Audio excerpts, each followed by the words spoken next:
May 11th, 2020 council meeting to order. Invocation, Pete? We can all take a moment to bow our heads for prayer. Dear God, our Heavenly Father, we are grateful for this opportunity this evening to meet as a council. We pray for thy presence and intervention. We pray for a safe and speedy conclusion to this pandemic and for smooth transition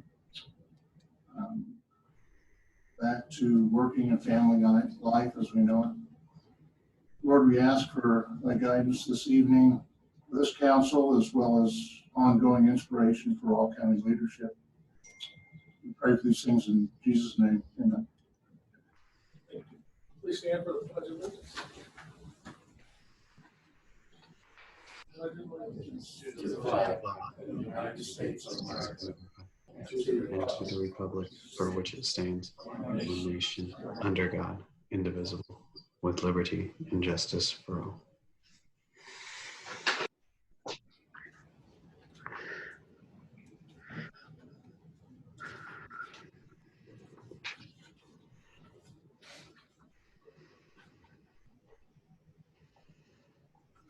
Roll call. John Myers, Here. Josh Turner, Here. Pete Ketchum, Here. Josh McCarty, Present.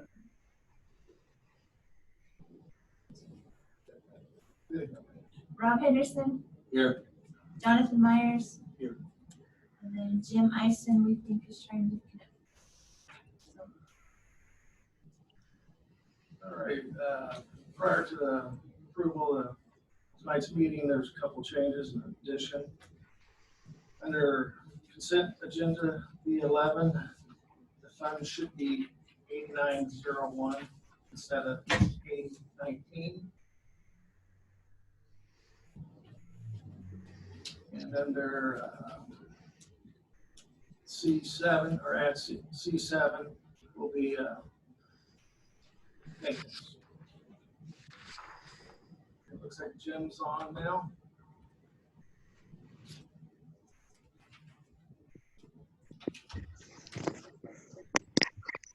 Other changes or additions?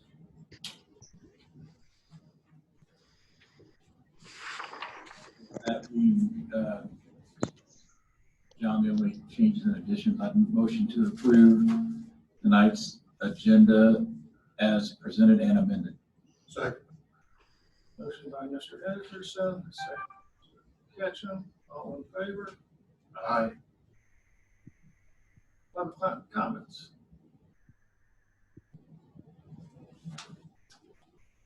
All righty, consent agenda.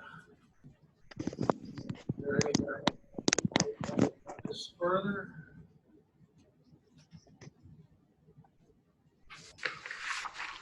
To approve tonight's consent agenda being routine matters under item B.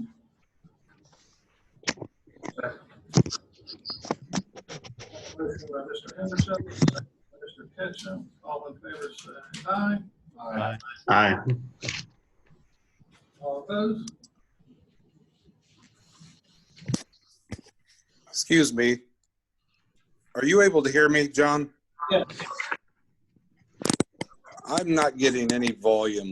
I've got the volume turned on. I'm probably going to have to disconnect and try to connect back in. Okay.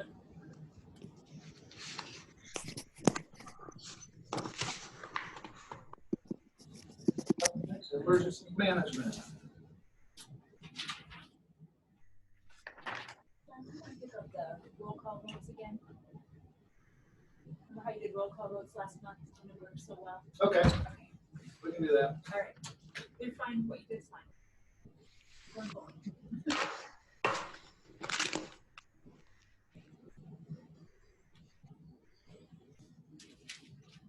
Good evening, Stephanie Seasting, Emergency Management Director.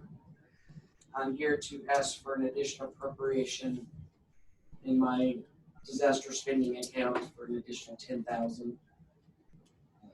Still buying supplies, PPE, We are trying to get as much as we can, but they're going through it a lot. I gave a lot to the jail. I've given to all the offices. They call me almost every other day wanting stuff. Stephanie, how is your supplier of this these products right now, of the PPE? I just got some from the state, which they were supposed to be non-surgical masks, but they gave me KN95 masks, which I gave 1,200 to the jail. Okay. Because So there's at this time there's no as far as the inventory numbers are concerned or anything, they're not lightening up any. We're not seeing more of those PPE that gear coming in any quicker. no, we're having to go out on our own and purchase them. They're Okay. just not, the state got just a little bit and they split it between all 92 counties. Are there any agencies that don't have enough PPE gear right now, or does everybody have what they need on a day-to-day basis? Oh, I just got a call from, I gave some to the fire departments, and I got a call from some of the law enforcement today. They need some. So I have to go deliver those tomorrow. That's what I got, but they're going through them. They need them. I mean, we get calls all the time. I said, listen to the radio and the sick with flu. I mean, even when they're going for sick people, they're still calling and sending them to the hospital. So plus we're testing more and there more addresses putting in the CAD for COVID positive addresses. So Thank you. Stephanie, are there any other agencies that are receiving supplies from the state? No. In Johnson County? No. So you're the, I'm the warehouse for them. Yeah, and it's not near, when this first started, they wanted me to give a total for all police and fire, what they really need. And this is not even like 2% of what we asked for.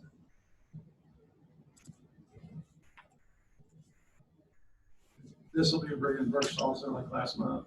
Yes, and I have already, from what I've spent, I've already put one request in to get that reimbursed. Because you can do it now, because it's all online.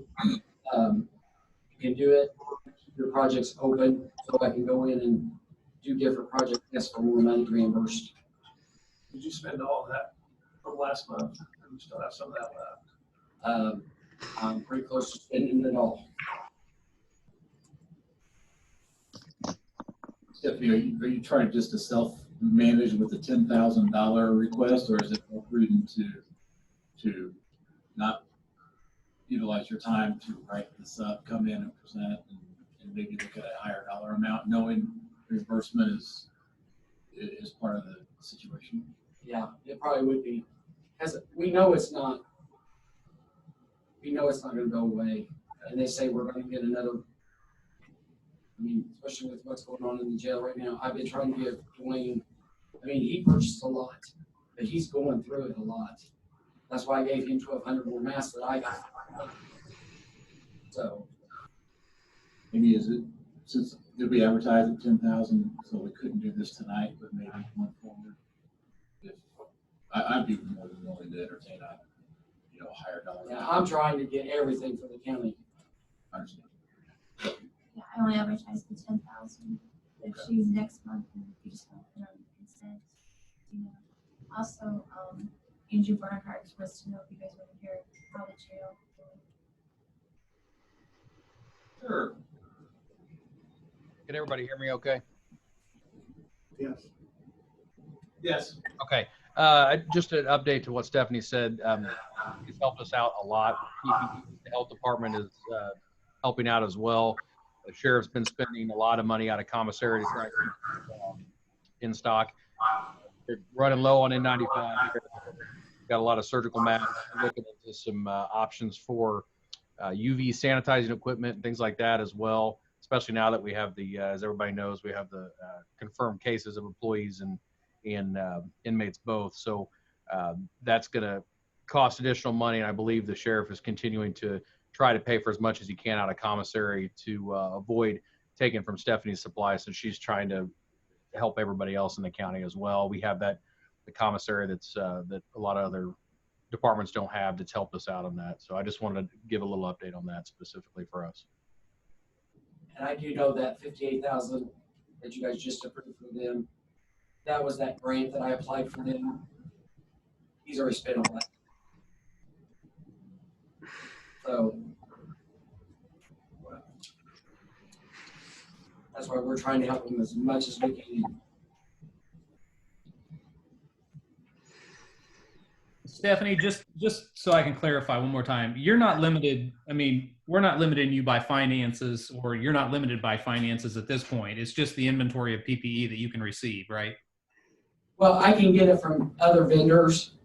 This is just what the state gave us. Okay. Oh, that's I can go out like we did originally. The sheriff and I both did big orders for them, and then who's paying that out that grant I applied for them, that DOJ grant. Right. So yeah. So those products are available out there, and you can get Yeah, them. you have to know where to go. And I researched this one, and I called them because he sent me all the information, and I made sure that it was a legit company, and they've been really good at getting our stuff that we ordered. Okay. We just want to, obviously, as a council, we want to make sure that all our departments have the necessary supplies, and I know you're making sure that that's the case as well. So from a council perspective, at least my perspective, I just wanted to make sure we weren't limited by funds when it came to these PPE products. Yeah. And then plus on the other side, I'm still getting Walmart and Sam's Club to get wipes and stuff that, like Sam's Club put me today. I went up and got wipes that they saved back for me, because that's about the only place we can get those. We can't get them like from Office Depot because they just don't have them. So and they're really good about helping the county with those. That's a good point, Josh. And Stephanie, when you come on, and I'll ask Amy this, is there a way that we can do this where we're not limiting her to the amount and giving her the flexibility? I think there has to be an amount. It has to be a amount, yeah. Okay. So will this? I'll see be where I'm adequate? at before the next. Because I think Josh made a good point. West We step in. don't want you limited by, Yeah. the amount. Yeah, because I'm trying to do PPE, and then I'm trying to do the hand sanitizers and the disinfecting wipes and the sprays when, like Lysol, that when we can get them. Because I know, and the courts have already called me, because if they open, they're going to need stuff too. So, because right now it's just been buildings that are open. But when the courts open, it's even going to be even more. So you're planning to come back next month also? I'll see where I'm at. If you allow me this one, and I'll see where we're at by then. Because I do want at least to get some PPE, because that's really, I got non-surgical masks, and I gave a bunch to Jason, both the sheriff and I, but I gave him a bunch, and he's handing them out to all the offices before the buildings opened last week. And that wasn't even the courts, because they technically closed, so. So does the health department come to you also for that equipment? No, she has her own. We work tandem together and trying to get, she'll order some supplies that she can get, and then I try to get what she can't. Well, if they're predicting another wave Yeah, later on this year, and go ahead and get stuff. and- yeah, the state said if you can stockpile, you need to stockpile now. It's gonna be just like we're, a lot of places are now, they can't even find it, they can't even get it. So, Let's get time, look at it, and come back with more of a. Yeah. 10,000, what's really, what you're looking at, the stockpile for the food Yeah. truck. PPE is the one that's expensive. I'm ready for a motion unless anybody else has anything else. Motion to approve item C1, emergency management, $10,000. Second. I have a motion by Jonathan T. Myers, a second by Rob Henderson. Roll call. Josh Turner, Yes. Pete Ketchum, Yes. Tim Eisen, Yes. John Myers, Yes. Josh McCarty, Yes. Rob Henderson, Yes. Jonathan Myers. Yes. Motion passes. Thank you, Stephanie. Thank you. Health Department.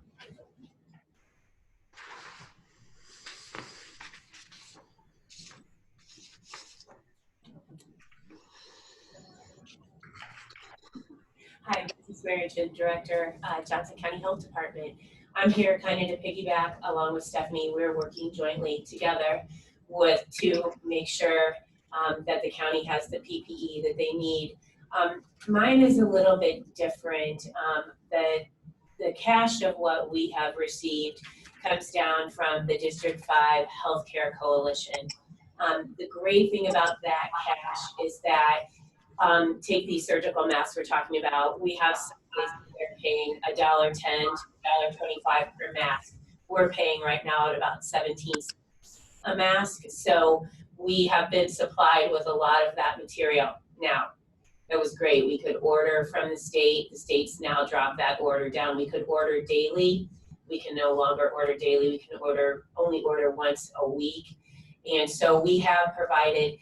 Stephanie's set out to provide to certain groups in the county, and then the health department is responsible for other groups. So we kind of split the difference, and then like she said, when she can get stuff, she gets stuff. I have shots at some of this healthcare coalition stuff that she doesn't. So right now we get an inventory kind of assessment from them of, because it all looks pretty, it looks great, and look, they're giving us this PPE, not really giving it to us. We're going to buy it inevitably. So we did get our kind of our spreadsheet of what they think we owe right now. We're looking at about $30,000. That could go up. It could go down. It could go down depending on federal mandates that could come out, and what will just be blanket paid for. Also, though, of that $30,000, we will put in for all of that $30,000 back through that FEMA website. We have not submitted yet because my new office manager is currently going through the training process to learn how to use the program and then get reimbursed. So we're sitting down tomorrow morning to go ahead and make our first reimbursement back on that. But I'm here to ask for another $10,000. Stephanie and I sat down and talked about what we thought we needed, and we thought it prudent to come back to you to get an additional 10,000. What we're having the most trouble with, and I know I got a phone call. Did you get a phone call from White River about gowns? Gowns are the hot commodity. Trying to find those.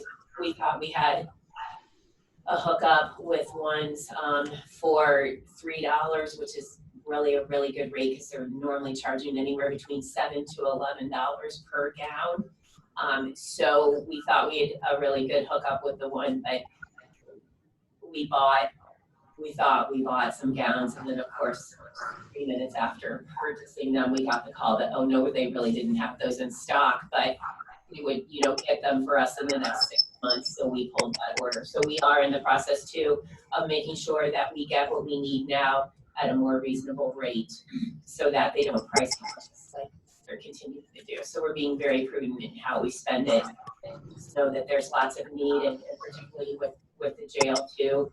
We'll both be funneling in our resources to them and to all the other agencies in the county. I appreciate the team effort. Certainly enough money in this in that county health to fund this, and we just thank you for your efforts and encourage you to let us know if we can help any further. Did you guys have any questions, though I didn't ask, with regard to anything in the county with regard to COVID or anything that the health department can answer? I would love to see data that is not just county, a number that's more specific to maybe assisted care facilities, long-term care facilities, and I think there was a little bit in the Daily Journal about that, and transparency reporting. Understand sensitivity to those things, but we make decisions at our employer, my employer, that based on county-wide data, but we all believe that if you peel back this community or take this community out of the mix, it may not be as bad as the big numbers look. So Sure. We look, Sheena and I and Sarah have been working. We've been hit relentlessly by the press on wanting to know these numbers. And initially, we had hesitated releasing the long-term care numbers out of respect for the families and out of the privacy of their HIPAA regulations. However, the public access counselor basically, we're tracking that information, and if we're tracking it, it really doesn't violate the actual HIPAA of the patients, because we're not outright determining which patient per facility. Numbers, though, are staggering when you look at them on paper. And so it makes it look like, oh my gosh, what are we not doing right? Or what are our long-term care not doing right? And that's not the case at all. It's just we happen to have a large number of long-term care facilities for the size of our county. yes. We also have long-term care facilities that serve the most vulnerable population and the sickest of the most vulnerable population. We have 2 facilities in the county that have very high numbers, and they take in COVID positive patients. And so that none of that was put out into the public in the light that it should have been. It was more shock and scare tactic. Right. But I will say, even with those results coming out, we have seen community spread. We have it in every community in Johnson County, communities that don't have long-term care facilities. And we're seeing it there too. So we're seeing it everywhere. Obviously, the jail is an indication that boom out of nowhere, thanks to being where we're located and the people that funnel into us, we're going to pay the cost. What's do you have a number, I think, as far as long-term care facilities in the state, out of the 92 counties? We're the 4th worst county in the state right now. So we're not Marion, we're not Cass, and we're not Lake, but we're right there behind it. But And I in really terms of think, I number. think it really just has to do with the population and the amount of elderly that we're serving in our long-term care. Good. But not specific to, fatalities, but the number of people that are in long-term care facilities. I get asked that question all the time, and I can't answer the amount of people that are in our long-term cares because we don't regulate them. The State Department of Health does. But I think we're running right at about that. I'm going to say that one person, one death. Maybe might be into the 2% with regard to fatalities with regard to our long-term cares. Don't want to be 100% quotable on that, but I believe that to be the case. But do you anticipate that data becoming available? The kind of my initial question. Sure. We are asking our long-term cares to release that information every Monday, and then we're using that in conjunction with the numbers that the state releases, and we're formulating our numbers based on those 2 Thank you. reporting systems.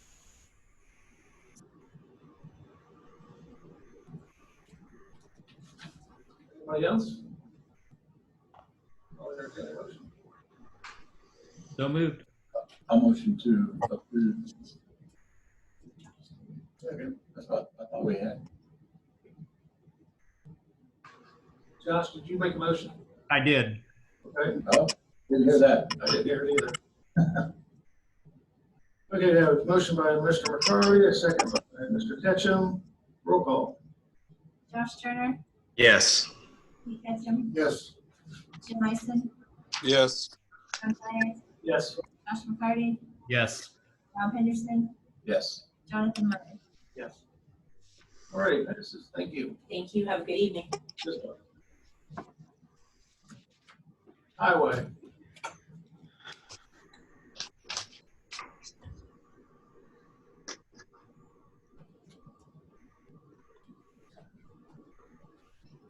Good evening, Luke Maston, Highway Director. We have 3 additional appropriation requests on the agenda.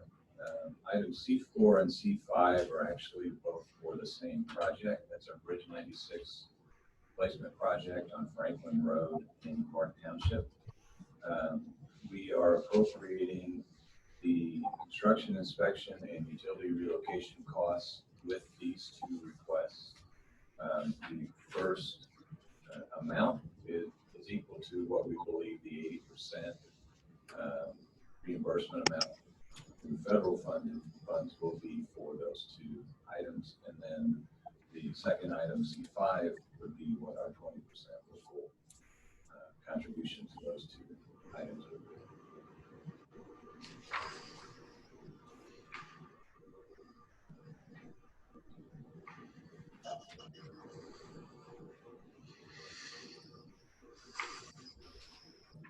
Apologize, but I'm looking at some of the ledgers that Amy sent out, and I can't find the 8220 fund. It's a new fund. That's a new, okay. Yeah. So we've modified how we're receiving in and tracking those federal dollars. So for every federal aid project, once we reach the point where we have a reimbursable phase, in this case, construction, inspection, and utility relocation, we create a new fund for that specific project to track those reimbursements as they come.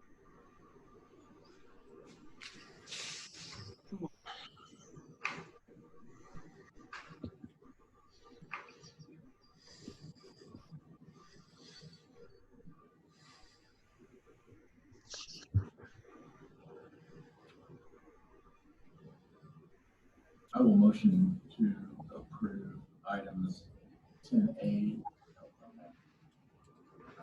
items C4, C5, and C6 as presented. C6, just for clarification, is a different request. That is for our bridge inspections that are due that begin July of this year. So that would be our anticipated cost for 2020 for those federally mandated bridge inspections. Thank you for that clarification. My motion still stands though. Thank you. I have a question. Is that the environmental inspection for the snails in here? No, that is not. Second. All right, I have a motion by Mr. Henderson, a second by Mr. Ketchum. Any other discussion? Hearing none, roll call. Josh Turner, Yes. Ketchum, Yes. Jim Mason, Yes. John Myers, Yes. Josh McCarty, Yes. Rob Henderson, Yes. Jonathan Myers. All right, passes. Thank you, Luke. If you don't mind, I'll stay in case you have questions for the next item. Okay. They added Jason. Oh. Sorry. Jason, you gonna touch it? No. I'm good. Okay. Don't breathe on it. Jason Miller, Courthouse Maintenance. I'm here tonight to ask to transfer $17,722 out of part-time into a new custodial line item, full-time line item, in lieu that we are now putting the juvenile center. With an annual salary cost of $28,068.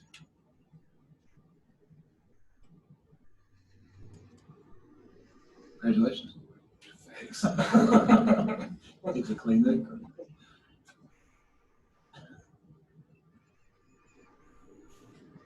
Yeah, I think I recall this being talked about at prior meeting. This is one, who kind of initiated this? Was it? It came from pretty sure it came from the juvenile court. Yeah, this is initiated all this past couple weeks.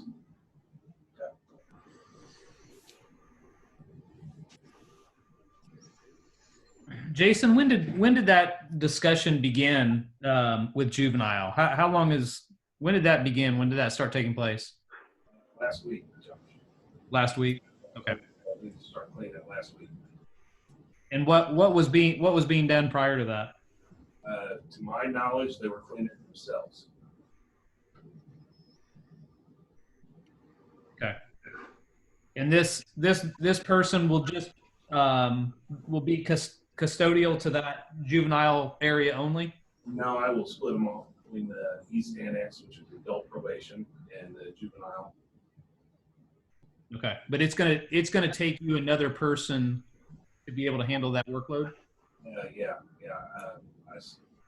I didn't, when we added the training center dispatch and the East Annex on me, I did not come back for an additional person then. So I just tried to stretch it as thin as I could. Now that they're adding the juvenile center, we can't stretch anymore. We can't keep part-time help. I was talking to John earlier, and we only have 6 part-time that's working with us right now. And only have 5 full-time custodials, and only 4 of them in the evening. 1 starts during the day.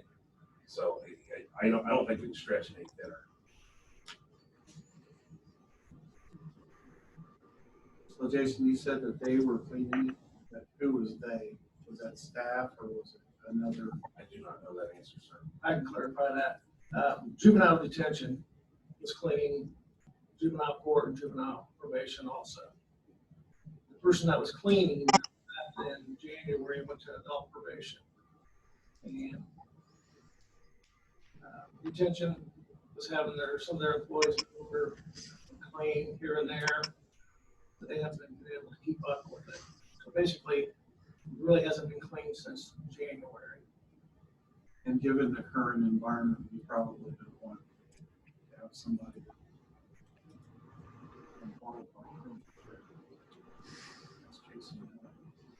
I wouldn't if I worked out there, no. I would want somebody to know what they're doing. Chairman, in January, a juvenile probation officer was in those areas, and now they're in adult probation. Juvenile detention, the employee over there Okay. was cleaning in the evening, court and probation. But they were not a custodian. They were It was like a juvenile detention officer. sorry? Yes, I believe so. They got the titles, what are they called? Youth care / maintenance, youth care / housekeeping or whatever. And they did away with the housekeeping last year, I believe. A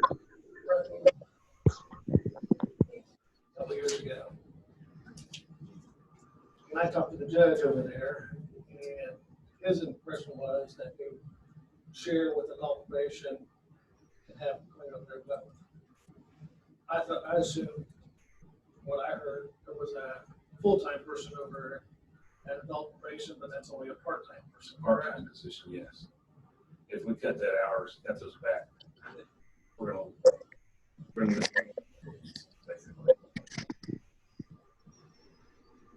Spoke with Christie over at detention, and she's telling me that they got people off on medical, and they just have to come with the I'm assuming that person was compensated either through stipend or through just normal hours. They weren't doing it for the good. Correct. So, yeah, so that, whatever happens over there should come down. I mean, there should be some net number in all of this. Potentially, we just don't know what that is right now. They did the title change right away with housekeeping position. They had youth care specialist /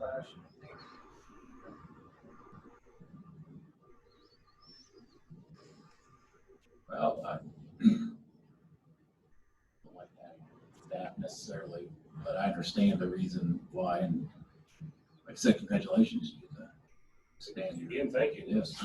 So I appreciate the backstory on all that. And yeah, I think now more than ever, we need the right people cleaning areas. So I'm gonna motion to approve a little bit reluctantly, not out of despite or anything, just because it's kind of a mid-year thing. But other than that, I see the necessity in it. It sounds like we were piecemealing something prior, and just those pieces have fallen apart, or they're no longer in play. So we need to handle it, and I'd motion to approve request 7C for maintenance as requested. You know, I agree with Rob. Given the importance of clean environment for our employees during this COVID situation, I think it's important, really important right now. And I'll second that. If we were not in the COVID situation, though, I think I would have liked to take a deeper dive in discussion into kind of custodial needs and numbers. But that might be a discussion for another day when we get through this situation. All right, have a motion by Mr. Henderson, a second by Mr. McCarty. Any other discussion? Hearing none, roll call. Josh Turner, Yes. Pete Ketchum, Yes. Jim Ison, Yes. John Myers, Yes. Josh McCarty, Yes. Rob Henderson, Yes. Jonathan Myers. Yes. Passes. Yeah, thank you. While I'm up here, I just want to let you guys know that we've had work done on the East Annex from the storm damage. And Commissioner Baird told me to bring this up to you that right now we don't know what I'm paying. We're working with insurance to see if it's a $10,000 deductible, if it's a $25,000 deductible. But I just wanted to bring it to your attention that I may have to come back and ask for some more money so that I can pay the deductible. Can you give us a brief description of the damage? The roof from the Jeff Street pub blew off and landed on our building. And took out basically the office and adult probation office and the stairwell. So they had to go through and replace the decking and roof and ceiling tile and paint. And it was substantial damage. So, but it's all done. We're watertight again. Great. Thank you. Thanks. Yeah. Thanks, Jason. I can touch that. I know I watched it. Luke, I watched him talk.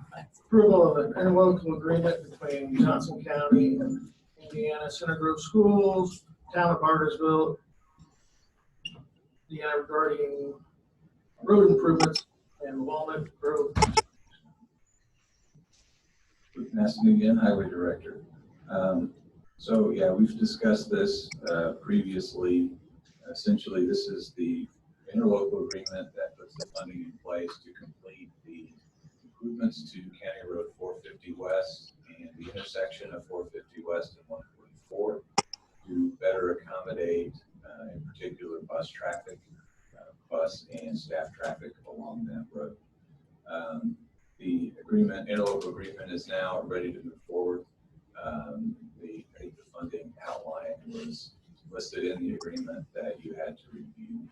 That has not changed from when we discussed this in the past. We're just at the point that we're ready to move forward. Just for information purposes, the project is already underway.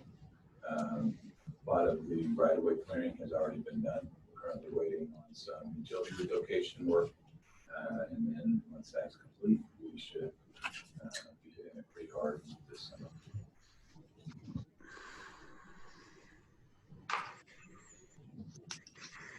The county attorney did ask me to point out that motion to move this interlocal would need to be legal. I think there was one line that we had with counsel for one of the other parties, but it doesn't really affect the terms of the agreement. So.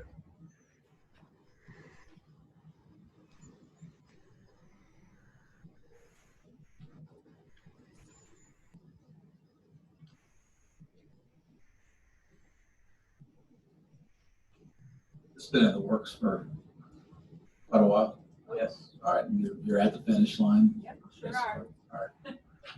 I think Commissioner Walls, in addition to Luke's updates, have kept us apprised over the months or maybe a year or more.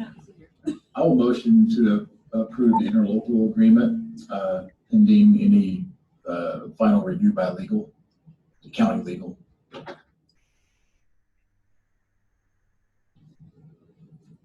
Second. A motion by Mr. Henderson and a second by Mr. Ketchum. Any other discussion? Roll call. Josh Turner, Yes. Keith Ketchum, Yes. Jim Isom, Yes. Ken Myers, Yes. Josh McCarty, Yes. Rob Henderson, Yes. Jonathan Myers. Yes. Thank you, Luke. Appreciate it. Thank you, Luke. Thanks, Sheena. Up next is the approval of forms CF1, Greenwood Memory Care.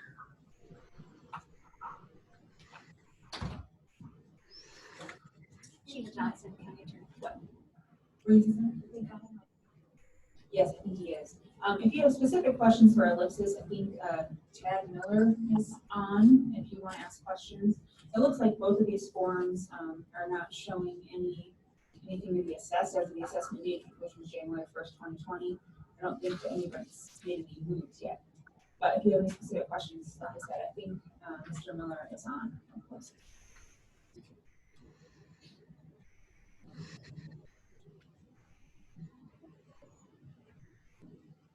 Mr. Miller.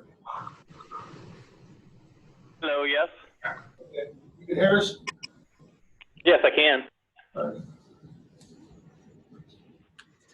Can you tell us where you guys are at in the process? How things are moving along? Yeah, so the property's been completed. The Invest Greenwood, they have taken over the facility for the Ellipsis Greenwood Memory Care.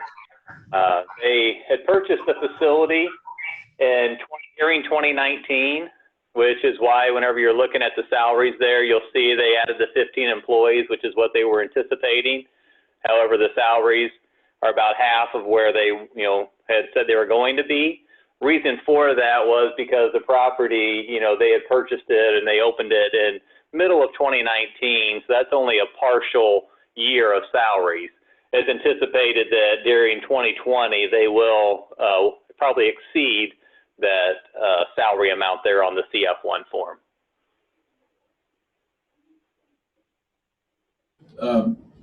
What is the potential population or census at this center, and where is it today? So Invest is my client. I had talked to the client, about kind of where they're at headcount job-wise, and then construction-wise. I had not asked them where they were at from a head count and where they're at with, filling the facility with patients.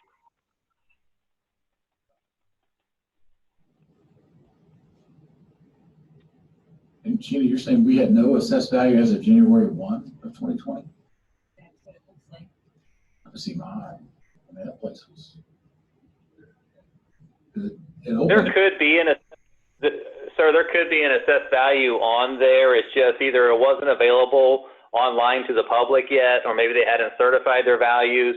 Since this would be a 2020 assessment, pay 2021.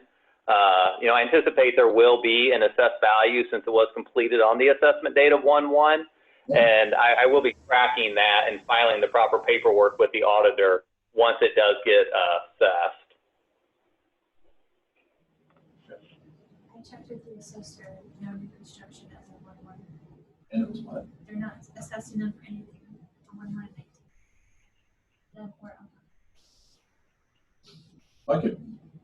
Not to intermix them, but I mean, this project was completed and occupied and payroll and everything else.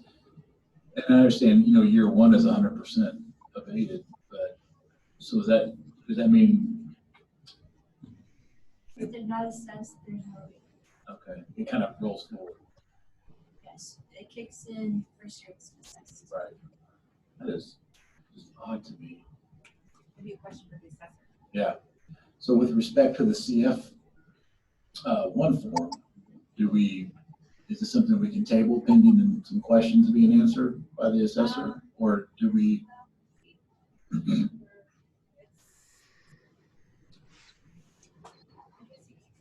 I don't know if I have a date other than May 15th, which is when it comes out the auditor.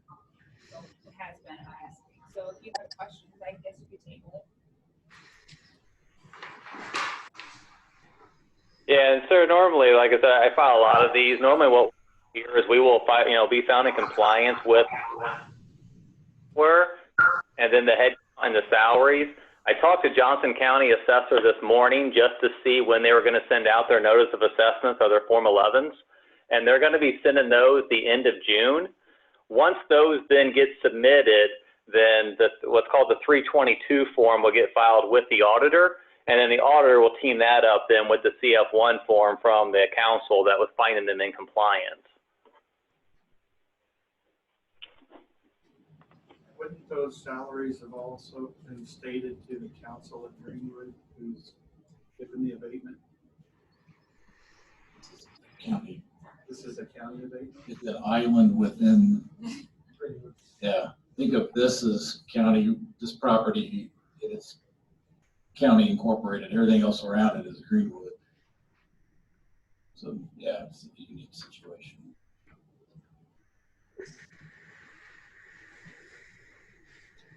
Well, I can't say that they're not in compliance with their reporting. It sounds like everything's consistent. Yeah. Mr. Miller says what? Yeah. And I recall the job count was 15 growing to 30 with payroll of, about what they said on an annualized basis. So I remember that from the initial presentation. I'm just perplexed about the timing. The not having an assessed value at January 1. But that might be a question for Mark. Well, another question that comes up too is the first year it's 100%. So if it's only a partial assessment, it's only 100%. Then the next year, full assessment, you're only getting 66%. Right. And what the intent was. But we get that similar question from other entities as well. No. Well, not an assessed value. They can't pay anything, or we can't abate anything. So I don't know. I do believe they're in compliance with the spirit of all of this, in my opinion. Sheena, any recommendations on? I think you can go ahead and move forward because, like you said, this form appears to be consistent with reality as it stands right now. And it doesn't sound like we're going to have anything new to the end of June. Yeah. So, I would follow up with the assessor at your convenience. I don't know if it changes this today. Okay.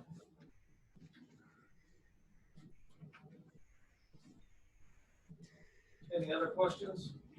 Yeah, I'm looking for Form CF1. Did we ever get it, or, are we? It's Okay.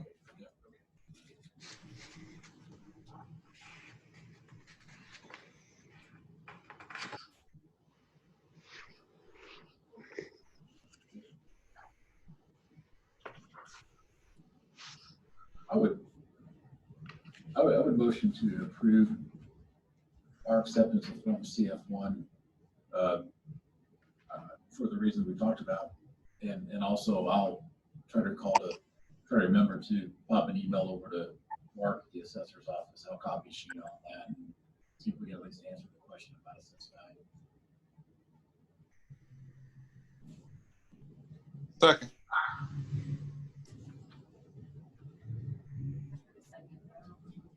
I think it was Jim. Was that you, Jim, on a second? Yes. Okay. We have a motion by Mr. Henderson, second by Mr. Ison. Any other discussion? Roll call. Josh Turner, Yes. Pete Ketchum, Yes. Jim Ison, Yes. John Myers, Yes. Josh McCarty, Yes.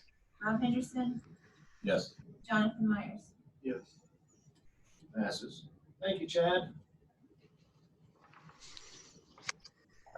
Thank you. Next is approval of forms CF1 for Martin and Jackson Unbarger.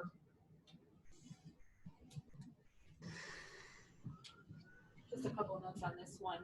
We are going to ask that they, in the future, put the parcel number on these CF1s, so we make sure that we track back the resolution. If you remember, I don't know when it was, could have been millions ago. But I came back for a scrivener's error on that initial resolution because the parcel numbers were wonky. So we're gonna ask that. And then they also, originally they were approved for Martin and Jackson Unbarger for the benefit of an entity to be formed, and the entity has been formed, just so you know. So we're kind of made a couple of adjustments on there. CF1, none of which are pretty substantive.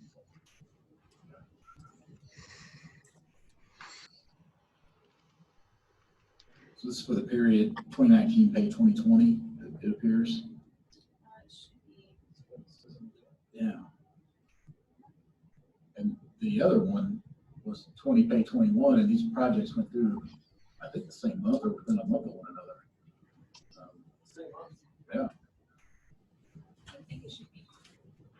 Well, maybe it's a short. And 19 page 20 is what we're paying right now. So So it should be 20. it's gotta be 20. Oh, okay. It's confusing also for the entities because I think they're reporting on what happened when we're kind of assessing for the next year. So it's kind of depends on your point of view of what you're looking for. So, Counselor, do you recommend revisions by the applicant and resigning? Honestly, the date is a little bit problematic. I'll talk to Pat about it and we'll get it adjusted to make sure that it reflects the correct year, the fact that the entity has been formed and then the parcel numbers, because this one's so wonky. I was trying not to use wonky. You know, it's a legal term that you just. I'm trying not to use wonky, but yeah, it's wonky. Well, if we are against any kind of a hard date of May 15th, then. May 15th was the date they had submitted to the auditor and then they did it. So we can those changes which I doubt they'll object to because they're truthful. Yep. I would motion to approve Form CF1 for the Martin and Jackson Unbarger CF1, I guess, in their name, subject to those 3 revisions as prior stated by Counselor.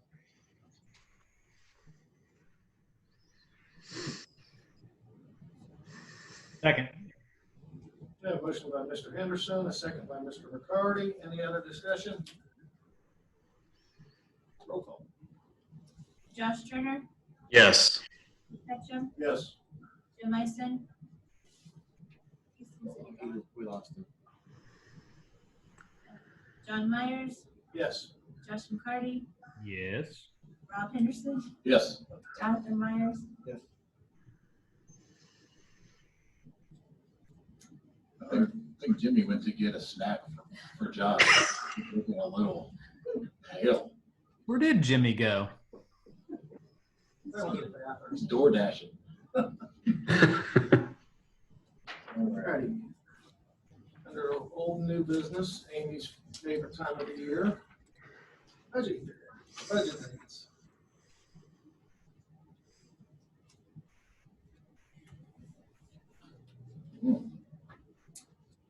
Does anybody have objections to any of these dates? Course dates look good to me. At this point, who even knows what next week's going to bring, right? So, might as well just set them. Yes, John. I have a question. It was planned to be in here, correct? Budget hearings? Yes. Yes. If we have the same problem then as now, might want to relook at where we're at. Okay. Yeah, I mean, it is still a changing situation, right? So right now, your members of this board are permitted to attend remotely through the end of the public health emergency, which is currently set to expire on June 4th. And we'll just have to follow the guidelines. And I understand, are you just thinking of a bigger venue? Okay. somewhere where we can space in all people. Space together, I understand. Well, okay, we work on it. just a question. We can work on it. But the dates look okay for you?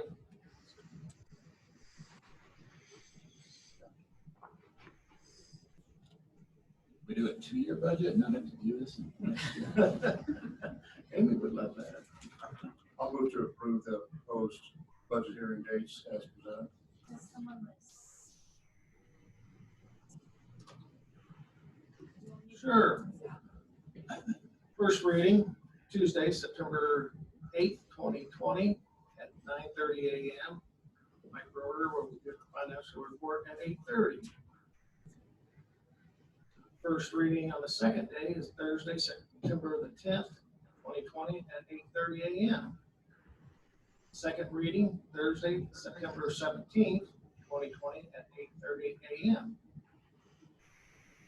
Date of adoption, Monday, October 5th, 2020 at 6 p.m. All budgets will be due to Amy in the auditor's office no later than July 8th, 2020. What time on that, Amy?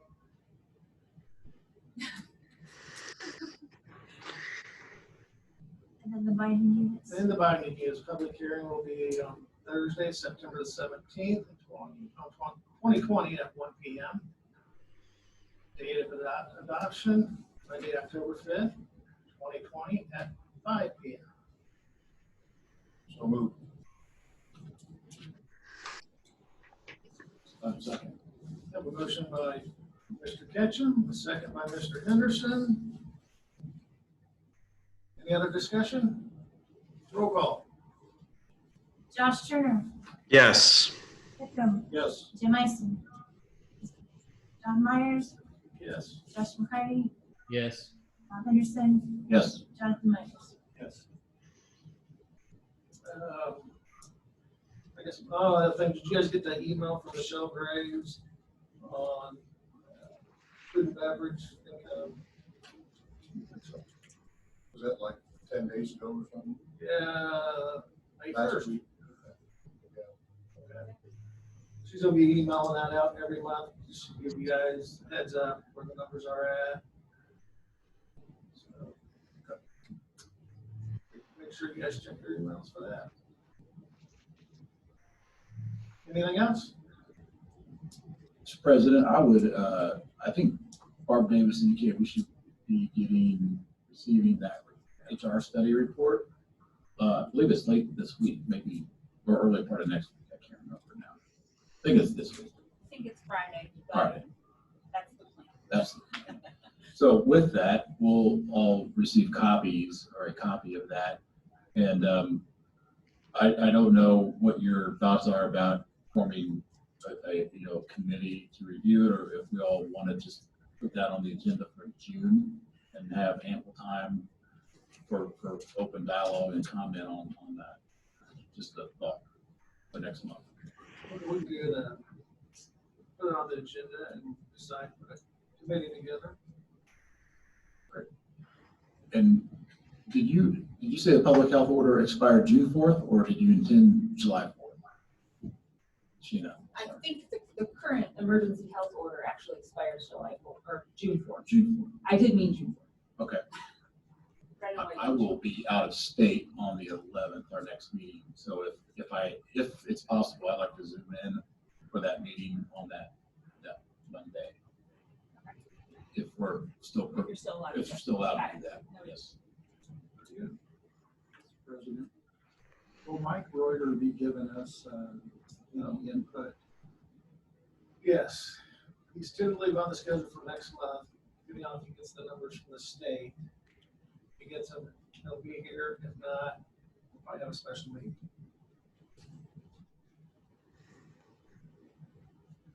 Is that correct?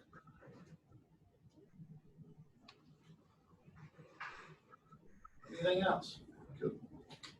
I'll entertain a motion to adjourn. So moved. Have a motion by Mr. McCarty, a second by Mr. Ketchum. Anybody else want to object to it? All in favor? Aye. Have a good night, gentlemen. Thank you, Amy, Chris, Gina.